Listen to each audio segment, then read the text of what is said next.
रोज रोज पोहे उपमा खाऊन कंटाळा आला असला तर आज आपण पोहे आणि रवा यापासून एक नवीन चविष्ट असा नाश्ता बनवणार आहोत। तर त्यासाठी 1 वाटी पोहे घेतलेले आहेत मी आणि रवा अर्धा वाटी घेतलेला आहे। हा रवा अर्धा वाटी त्याच मापाने आपण पोहे घेतलेले आहेत। तो पोहे स्वच्छ धुवून घ्यायचे, जास्त पाणी ठेवायचं नाही पोह्यामध्ये। पोहे स्वच्छ धुवून घेतलेले आहेत, त्याच्यामध्ये आपण रवा मिक्स करणार आहोत। अर्धा वाटी रवा मिक्स करणार आहोत आणि 4 चमचे दही घेतले, म्हणजे अर्धा वाटी दही घेतलेलं आहे।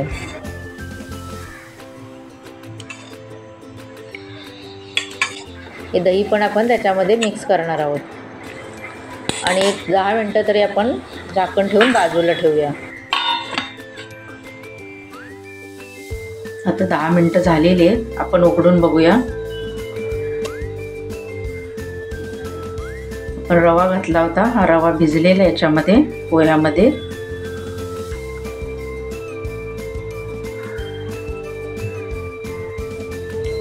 मीठ आणि थोडीशी हिरवी मिरची आहे वाटलेली, ती घातलेली मी।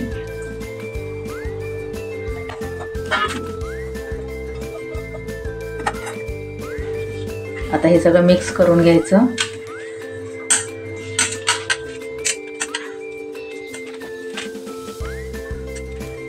असा एक त्याचा गोळा बनवून घ्यायचा, मळून घ्यायचा एकदम, पण पीठ मळतो तसं। हे बघा, पिठाचा गोळा बनतो आपला तसा हा गोळा असा बनवून घ्यायचा, मळून घ्यायचा। नंतर थोडासा तेलाचा हात घ्यायचा, हाताला चटकू नये म्हणून। छोटी छोटी गोळी करून घ्यायची।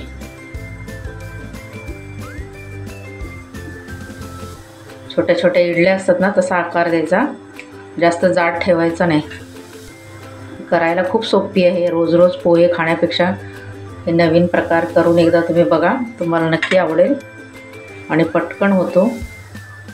आणि हा मुलांना तुम्ही डब्याला पण देऊ शकता।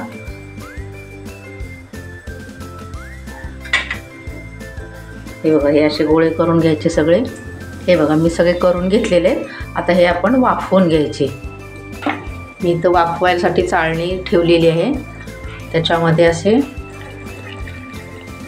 आपण मोदक वाफवतो तसे हे वाफवून घ्यायचे। असे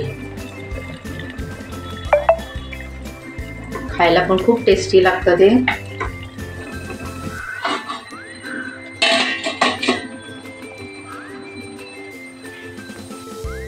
दहा मिनिटं झालेले, 10 मिनिटं मी वाफवून घेतलेले।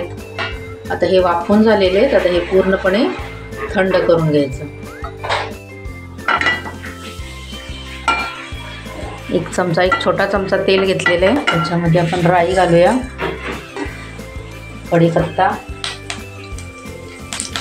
चिमूटभर हिंग घालूया आणि आपण वाफवून घेतलेलं आहे ते घालूया। थोडंसं लाल तिखट, आपण करताना हिरवी मिरची वापरलेली आहे, त्यामुळे जास्त नाही तिखट वापरायचं, जास्त तिखट होईल। थोडीशी हळद,